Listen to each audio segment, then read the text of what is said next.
Hi, my name is Jesse Salvador. In today's video, we are going to be examining a pop culture phenomenon using a sociological perspective. With that being said, let's look at the outline. So I divided this presentation within 3 sections. So the first section, we're going to be talking about the pop culture phenomenon, which means the history and also the interesting facts. And then we'll talk about the sociological perspectives, which I used functionalism and symbolic interactionism. And then we'll end with a conclusion of all the information I learned throughout the semester while researching this pop culture phenomenon.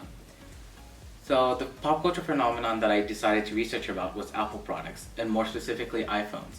Studying this pop culture phenomenon will allow us to understand the functionality and ubiquitousness of the product, why we give meaning to products like this, and also why it's considered to be pop culture. So here's a brief history of iPhones. So the first generation iPhone was introduced on January 9, 2007 by Steve Jobs and then released later that summer. Almost every year after, Apple produced new phones that succeeded their previous models, and 12 years later, in September of 2019, we have the newest iPhone 11, 11 Pro, and 11 Pro Max, which dominates all the previous iPhones. So here we have a visual representation of the iPhone evolution, and starting from the left where we see the first gen iPhone all the way to the right, which is one of the newer model, the iPhone XR. And all of this leads up to the new iPhones, the iPhone 11 Pro, 11 and 11 Pro Max. And from the visual of the iPhone evolution, we could see how far technological advancements we came throughout the 12 years iPhone has been around, which makes us question what's going to be next after this. So as I said earlier, iPhone 11 and 11 Pros were unveiled and released in September of 2019 in Apple's keynote presentation. Interestingly enough, it was unveiled for the first time in a live stream broadcast on YouTube. So let's look at the specs of these iPhones. So the first thing, the iPhone 11, which is the one on the top left, is said to be the phone that has the right amount of everything. It has a new dual camera system, a 813 Bionic chip, and can withstand many hits. As for the iPhone 11 Pro, which is the bottom here, and you can see some reviews on the left right there with Tom's Guide and other tech-savvy organizations. With the iPhone 11 Pro, this phone has the best of the best, having a triple camera system which can take telephoto, wide and ultra-wide shots, producing high-quality videos and photos, while also using an A13 Bionic chip that keeps up with its performance. So the first sociological perspective that we'll look at is functionalism. So functionalism is a macro-sociological perspective that focuses on the purpose and function of something within a society. We need to look at both the manifest and latent function of iPhones.